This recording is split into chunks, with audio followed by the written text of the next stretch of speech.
السلام عليكم ورحمة الله وبركاته. إخواتي وأحبائي، أسعد الله مساءكم بكل خير وبكل ما تتمنون هنا من داخل المملكة المغربية، هنا وبالتحديد من مدينة المحمدية. بسم الله الرحمن الرحيم. يا أيها الذين آمنوا إنا خلقناكم من ذكر وأنثى وجعلناكم شعوبا وقبائل لتعارفوا إن أكرمكم عند الله أتقاكم وإن الله سميع خبير عليم. صدق الله العظيم. طبعا الآية القرآنية قول الله تعالى: وجعلناكم شعوبا وقبائل لتعارفوا إن أكرمكم عند الله أتقاكم. والمملكة المغربية أهل وبلاد الكرم وبلاد الجود وبلاد الخير وبلاد الترحاب وبلاد الضيافة. ما يبقاش جزائها في الآخر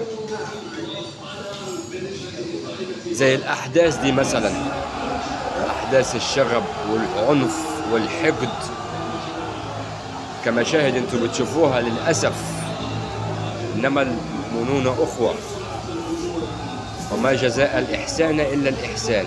للأسف المملكة المغربية الإحسان والخير والفضل اللي عملته ده كان المقابل اللي انتوا شايفينه من الجيران. لا حول ولا قوة إلا بالله.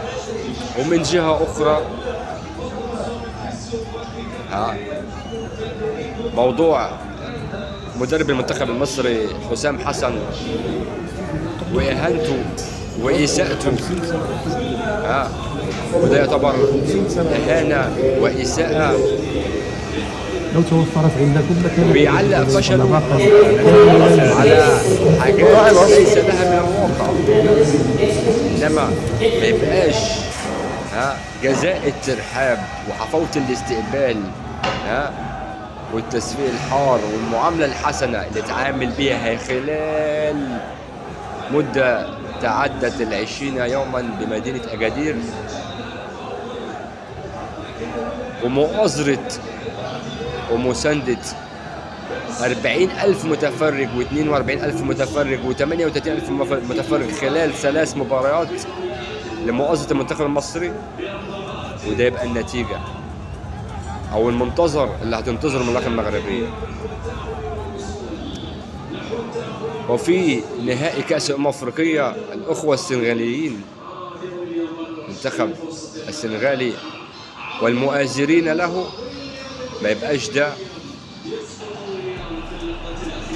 مؤازرة منتخب المغرب في طنجة خلال مباراة المنتخب السنغالي، مؤازرتهم لمشجعين السنغال وللمنتخب السنغالي، يكون ده المقابل زي ما انتم شايفين: عنف وشغب وانفلات أمني وإتلاف الممتلكات العامة. حرام حرام والله حرام. المملكة المغربية ما كانش جزائها في الأول وفي الآخر، أو كانت منتظرة كل المشاهد المأساوية دي واللي أنا بحكيها لكم، واللي هي انتشرت على السوشيال ميديا وجميع المواقع التواصل الاجتماعي.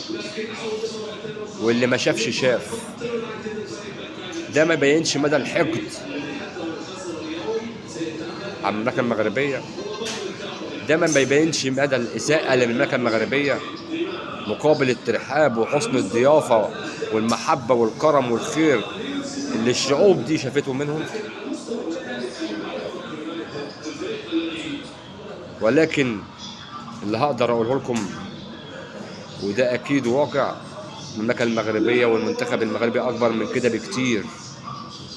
لأن فعلا زي ما بيقولوا المغاربة وزي ما أنا هقولها دلوقتي: المغرب بالزاف عليكم، المغرب بالزاف عليكم، المغرب بالزاف عليكم، ولا عزاء للحاقدين.